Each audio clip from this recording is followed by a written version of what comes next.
पहाड़ी कबीला के लोगों को हार्दिक शुभकामनाएं, मुबारकबाद। और सिर्फ उन्हीं को नहीं बल्कि गड्ढा ब्राह्मण समुदाय से जो लोग ताल्लुक़ रखते हैं या उसके अलावा जो पाडर के रहने वाले लोग हैं, आप तमाम लोगों को बहुत बहुत मुबारकबाद। केंद्रीय गृह मंत्री अमित शाह ने एक वादा पहाड़ी कबीला के लोगों के साथ लगभग 2-3 साल पहले किया था और ये कहा था कि पहाड़ी कबीला के लोगों के साथ नाइंसाफी हुई है, उस नाइंसाफी को हम खत्म करेंगे और पहाड़ी कबीला के लोगों को इंसाफ मिलेगा। बिल पिछले सत्र में भी आया और जब पिछला सत्र खत्म हुआ उसके बाद बहुत सारे लोगों ने कहा end of the road for ST status to Pahari tribe. लेकिन मैंने उसके बाद लाइव करके ये कहा था कि जब भी वोट ऑन अकाउंट होगा, बिल आएगा और पहाड़ी कबीला के लोगों को शेड्यूल ट्राइब का स्टेटस मिलकर रहेगा। और वही आज हुआ है कि बिल टेबल हुआ, बिल ऑलरेडी टेबल हो चुका था और बिल पर आज जो है वो डिस्कशन जो है वो शुरू हुई और डिस्कशन होने के बाद अब बिल जो है वो पास भी होने की संभावना है। और आज अगर बिल पास होता है तो शाम तक पहाड़ी कबीला के लोगों को एसटी मिल चुका होगा। शाम तक का मतलब यह हो गया कि आज बिल अगर पास हुआ है उसके बाद राज्यसभा में जाएगा, वहां पास होगा और राज्यसभा में पास होने के बाद इस बिल को राष्ट्रपति मुर्मू के पास ये बिल जाएगा और उसके बाद राष्ट्रपति द्रौपदी मुर्मू जब इस बिल पर अपनी मोहर लगाएंगी, उस मोहर के लगने के बाद पहाड़ी कबीला के लोगों का वो देरीना ख्वाब एसटी स्टेटस का वो पूरा हो जाएगा और राजौरी पुंछ में ढोल नगाड़ों के साथ पहाड़ी कबीला के लोग ये खुशी मनाएंगे। जो इस वक्त तक की तफसीलात मेरे पास है, उन तफसीलात के मुताबिक केंद्रीय गृह मंत्री अमित शाह ने जो वादा पहाड़ी कबीला के लोगों के साथ किया था उसे उन्होंने पूरा किया है। अब ये बिल जिस समय इंट्रोड्यूस किया गया, बिल इंट्रोड्यूस करते वक्त भी मैंने आपको बताया था कि इसमें पाडरी ट्राइब, गड़ा ब्राह्मण, कोली और पहाड़ी एथनिक ट्राइब, इन 3 कबीले के लोगों को एसटी मिलने जा रहा है। बिल का नाम है the constitution Jammu and Kashmir schedule tribes order amendment bill 2023। 26 जुलाई 2023 को यह बिल टेबल किया गया था और फाइनली अब फरवरी के महीने में ये बिल पास होने जा रहा है। और आप ये भी जानते हैं कि जो बड़ी एसटी कम्युनिटी जम्मू कश्मीर की है, गुजर बकरवाल कबीला के लोग जो पुंछ, राजौरी, रियासी, कुपवाड़ा, गांदरबल, अनंतनाग, किश्तवाड़, बांडीपुरा इन इलाकों में रहते हैं, उन्होंने इस बिल पर गम गुस्से का इजहार किया था। और आज भी जो खबरें मिल रही हैं जम्मू से, उन खबरों में जम्मू यूनिवर्सिटी के गेट बंद कर दिए गए हैं। गुजर बकरवाल कबीले से ताल्लुक रखने वाले नौजवान जबरदस्त एहतजाज और गुस्सा और नाराजगी का इजहार कर रहे हैं। गुजर बकरवाल आप ये भी जानते हैं कि तीसरा बड़ा समुदाय माना जाता है जम्मू कश्मीर में। 2019 में 10% कोटा जो है लोकसभा में एसटी को मिला था, जम्मू कश्मीर की असेंबली में भी मिला था। और एसटी को जब ये 10% मिला तो उस समय ये लगा था कि एसटी में गुजर बकरवाल कबीला के लोगों को अब सियासी तौर पर मजबूत करने का काम जो है वो मरकजी सरकार ने, केंद्र सरकार ने किया है। लेकिन अब चूंकि ये बढ़ जाएगा सारा सिलसिला, इसी के चलते हंगामा आ रही थी। इसी के चलते हंगामा था कि अगर आपने पहाड़ी कबीला के लोगों को भी एसटी दे दिया तो नतीजतन ये होगा कि जो गुजर बकरवाल कबीला को मजबूत करने के लिए, उनको ताकतवर बनाने के लिए 10% दिया गया है, वो डाइल्यूट हो जाएगा। और उस डाइल्यूशन का नतीजा ये निकलेगा कि जिन कॉन्स्टिट्यूएंसी से सिर्फ गुजर बकरवाल कबीला के लोग जीत कर आते थे, अब वहां पर दावेदारी बढ़ जाएगी। उसके बाद ये भी आपको याद होगा कि जो 5% रिजर्वेशन पहाड़ियों को मिली, ये पूर्व मुख्यमंत्री उमर अब्दुल्ला ने अपने कार्यकाल में 2014 में प्रपोज किया था जब उनकी छुट्टी होने वाली थी।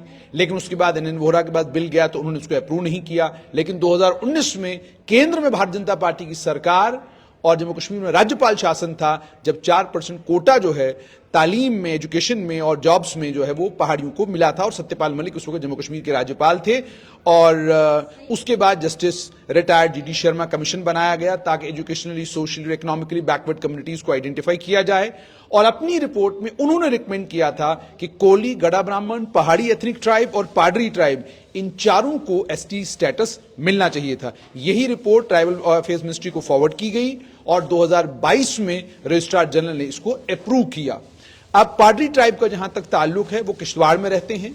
2011 के सेंसस के मुताबिक पाडरी जो आबादी है वो लगभग कोई 21,548 के करीब है और इसमें 83.6% के करीब हिंदू हैं, 9.5% बुद्धिस्ट हैं और 6.8% के करीब मुसलमान भी इस इलाके में हैं।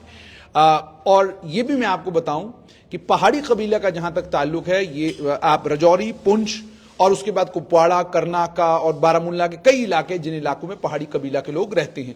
अब जब ये पहाड़ियों को एसटी स्टेटस देने वाला बिल पास होगा, उसके बाद जाहिर सी बात है अगले सेंसस में ये आइडेंटिफाई करना होगा कि पहाड़ी कबीला के लोग आखिरकार हैं कितने, क्योंकि अब एसटी मिलने के बाद एक दावेदारी जो है वो पाकिस्तान के कब्जे वाले जम्मू कश्मीर से आए हुए रेफ्यूजियों की भी हो जाएगी कि जी हम भी पहाड़ी जुबान बोलते हैं, हम तो असली पहाड़ी जुबान बोलते हैं, तो हमारी दावेदारी भी है।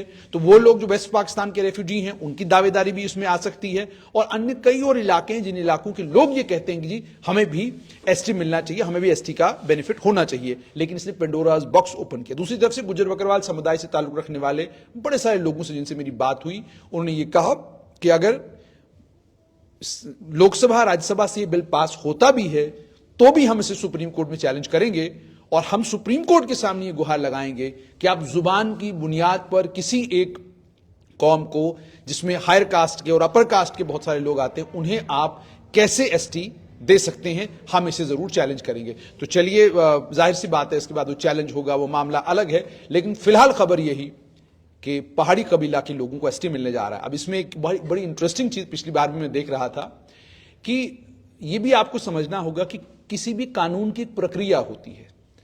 एसटी स्टेटस के लिए लड़ाई बहुत सारे लोगों ने लड़ी, और ये आज की लड़ाई नहीं है, पिछले लगभग 40 साल की लड़ाई है। बड़े बड़े ताकतवर पहाड़ी कबीला के लीडर मुजफ्फर हुसैन बेग हो गए, मोहम्मद इकबाल मलिक हो गए, उसके अलावा सैयद रफीक शाह हो गए, या रजौरी पुंछ के इलाके में बड़े कद्दावर लीडर जिन्होंने इसके लिए, पहाड़ी कबीला के लिए बड़ी लड़ाई लड़ी। सैयद मुश्ताक बुखारी की बात करूंगा मैं, असलम खान की बात करूंगा मैं, और कई लीडर थे जिन्होंने लड़ाई लड़ी पहाड़ी कबीला के लिए। जी पहाड़ी कबीला को एसटी मिलना चाहिए, और ताकि इनको गुर्बत से, इफलास से, कमजोरी से, महकूमी से इनको बाहर निकाला जा सके। और उसके बाद ये लड़ाई इस लेवल तक लड़ी गई कि बार बार कोशिश की गई कि मरकज में किसी तरीके से एसटी जो है वो पहाड़ियों को मिलना चाहिए। इन सारी कोशिशों और काबिशों के बाद केंद्रीय गृह मंत्री अमित शाह आए, बीजेपी की सरकार केंद्र में है, और उन्होंने कहा भाई हम तो देंगे पहाड़ी कबीला के लोगों को जो उनका राइटफुल ड्यू बनता है।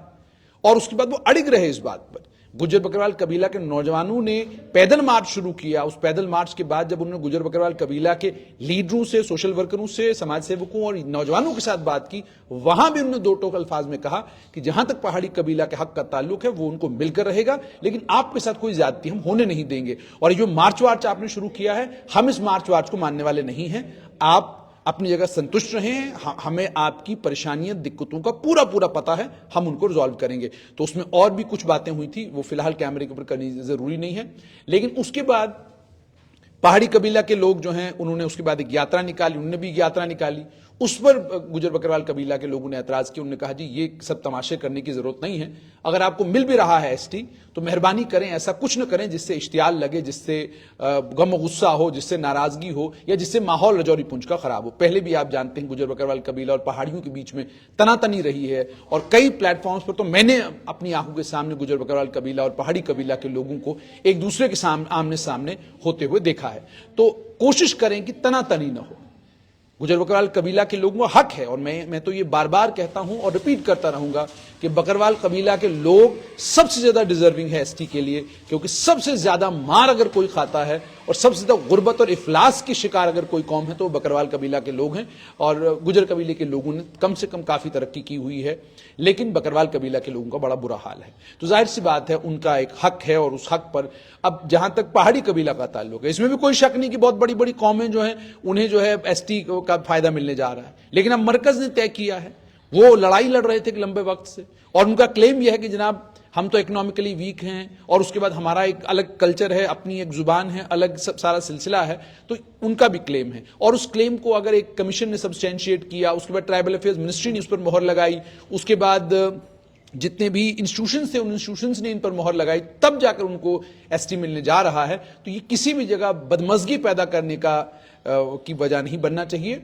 और गुज्जर बकरवाल कबीला के लोगों का जहां तक ताल्लुक है तो लीडरों ने साफ किया है, उनके वकला हजरात ने साफ किया है कि हम ये लड़ाई कोर्ट में जाकर लड़ेंगे। लेकिन आज एक बात तो साफ हुई है कि जो वादा कांग्रेस ने किया डिलीवर नहीं किया, नेशनल कॉन्फ्रेंस ने किया डिलीवर नहीं किया, पीडीपी ने किया डिलीवर नहीं किया, किसी भी पॉलिटिकल पार्टी ने जो भी वादा आज तक पहाड़ियों के साथ किया उसे डिलीवर नहीं किया, लेकिन डिलीवर किया है तो भारतीय जनता पार्टी ने किया है, और डिलीवर किया है तो केंद्रीय गृह मंत्री अमित शाह ने किया है।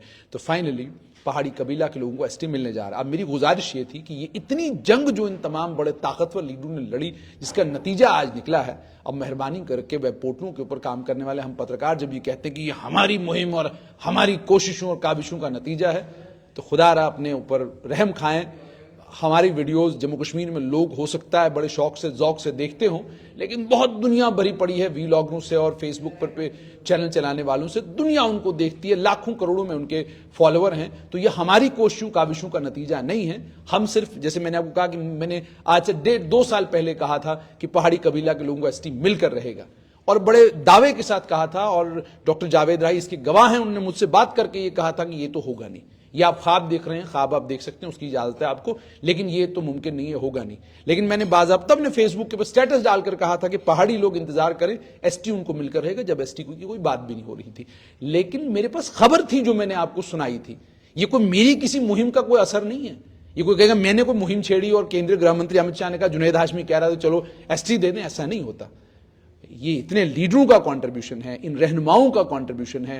ये मुजफ्फर हुसैन बेग, सैयद मुश्ताक बुखारी, सैयद मुश्ताक बुखारी, अल्ताफ बुखारी का नाम तो नहीं आना चाहिए बीच में, क्योंकि वो तो इसके लिए लड़ाई लड़ ही नहीं रहे हैं। लेकिन उसके अलावा मुर्तज़ा खान की बात करूंगा मैं, सैयद रफीक शाह की बात करूंगा मैं, उसके अलावा बहुत सारे और पहाड़ी लीडर जो ब्रजौरी पुंछ के इलाके में रहे, उन सब की कोशिशों, काविशों, कुर्बानियों का नतीजा है कि अब जाकर उनको एसटी मिलने जा रहा है। तो जहां तक हम पत्रकारों का ताल्लुक है, हमारे पास खबर होती है वो स्ट्रेट लाइन पर। हमने जो 2 साल पहले कहा था, तब भी हम इतने ही कॉन्फिडेंट थे कि एसटी मिलकर रहेगा। और पिछले सेशन में जब बिल पास नहीं हुआ, उसके बाद फिर मैंने लाइव करके कहा कि यह बिल पास होकर रहेगा, तब भी हम इतने कॉन्फिडेंट थे। और अब वोट ऑन अकाउंट के वक्त में जब ये बिल फाइनली पास होने जा रहा है, तो सिर्फ एक ही बात कहेंगे कि रिलायबिलिटी और ऑनेस्टी, ईमानदारी, और तीसरा सच्चाई के साथ अपना जर्नलिज्म करें, और आप खबर तक खुद को महदूद रखें। आप लीडर बनने की कोशिश न करें, आप ये कहने की कोशिश न करें कि जनाब हमने मुहिम चलाई तो केंद्र सरकार ने कहा जी कि हम अब एसटी दे देते हैं। ऐसा नहीं होता। जो क्रेडिट है, जो ड्यू क्रेडिट है, वो उन तमाम पॉलिटिकल लीडर्स को, और खासतौर पे क्रेडिट भारतीय जनता पार्टी को भी इसके लिए जाता है, क्योंकि bill finally Bharatiya Janata party की केंद्र वाली सरकार ने पास किया है।